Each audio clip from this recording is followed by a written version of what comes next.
Hi y'all, my name is Rabbi Abram Goodstein of Congregation Beth Shalom, and I gave this sermon on March 26th. This week's portion, which comes from the book of Leviticus, is all about sacrificial offerings to Adonai. The book of Leviticus has another name. It's also referred to as the priestly handbook, and within its pages are instructions for the priests and the Israelites on how to communicate to God through ritual. The priests are a new kind of professional who works with God.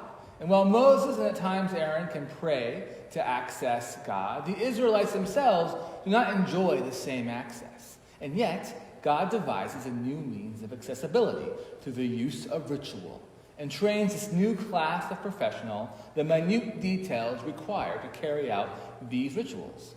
And if these rituals are a conversation with God, most of these conversations are in reaction to accidentally breaking God's rules. These rituals are the motions of forgiveness. An Israelite sins without meaning to and realizes that they need a priest to help them apologize to Adonai for that sin. So, this conversation is normally reactionary. This is how most of these sacrificial offerings are designed. An Israelite messes up and is behooved to have a conversation with Adonai to apologize, and this is the most common way for a regular Israelite to communicate with God. Now, I don't know about you, but I like to have conversations other than ones about apologies. Don't get me wrong, if someone feels that they need to say sorry to me, I'm more than happy to let them. But I don't only want to have that kind of conversation with a person. I would rather have a conversation about something that we both enjoy, like, the Torah or wearing flannel. So it is noticeable that there is a sacrificial ritual in this week's portion that is not an apology or a reactionary ritual. This non-apologetic ritual is called a Thanksgiving offering. Now, if you're confusing this with our own American Thanksgiving holiday, I say please do. Both Thanksgivings involve eating a lot of food, and both are supposed to celebrate what we are thankful for. The Thanksgiving offering is motivated by just being thankful. It's a sacrificial ritual one can offer at any time they fancy. It is not reactionary like all the other sacrificial rituals. And our rabbinic ancestors also noticed this sacrifice as unique due to its free will component and had lots of thoughts about it. In the Midrash, which is a rabbinic biblical commentary, it states that when the Messiah comes, all sacrifices will be annulled except for the Thanksgiving offering.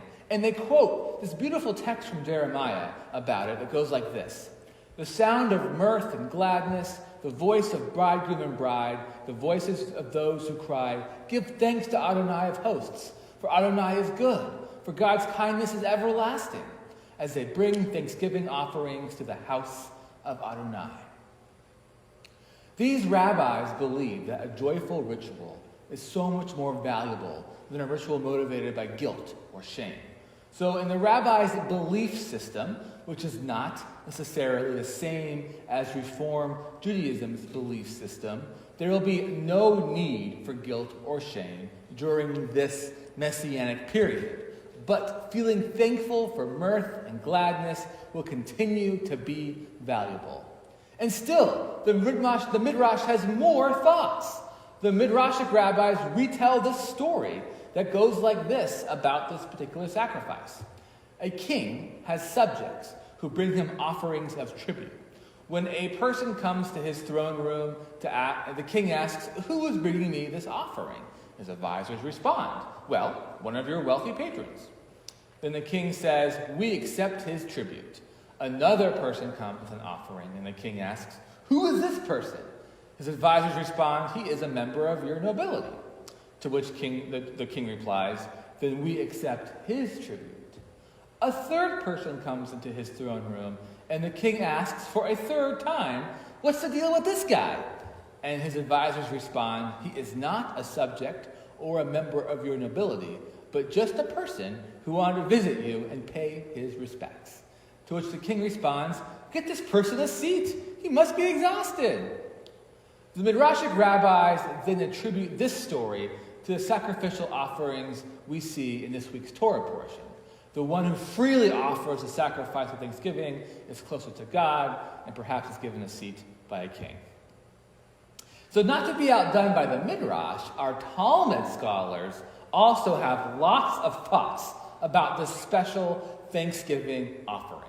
Not surprising, the Talmud scholars who love categories classify exactly why a person should be presenting a Thanksgiving offering.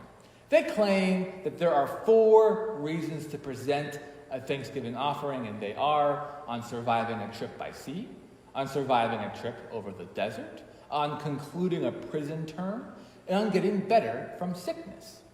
Now, personally, I think making 4 categories for presenting the Thanksgiving offering sort of defeats the whole free will purpose of this particular sacrifice. However, these rabbis claim that their reasoning comes from Psalm 107, which lays out these 4 reasons quite clearly. So the reason why I bring this up is because out of this conversation, the rabbis of the Talmud develop 2 blessings one can say after getting better from an illness. And I can't think of a better way to offer our own thanks after our whole community is slowly being inoculated from COVID. And the first blessing goes like this: Baruch Gomel Chasadim Tovim, or blessed is the one who bestows acts of loving kindness. And the second one goes like this: blessed is God who gave you to us and do not give you to dust. Here, our tradition hands us 2 beautiful ways to express our thanks and joy for overcoming sickness. And since the destruction of our temple, our tradition, we have replaced the ritual of sacrifice with the ritual of prayer. So if you want to offer your own Thanksgiving offering, I encourage you to offer one of these prayers for feeling better. Thank you.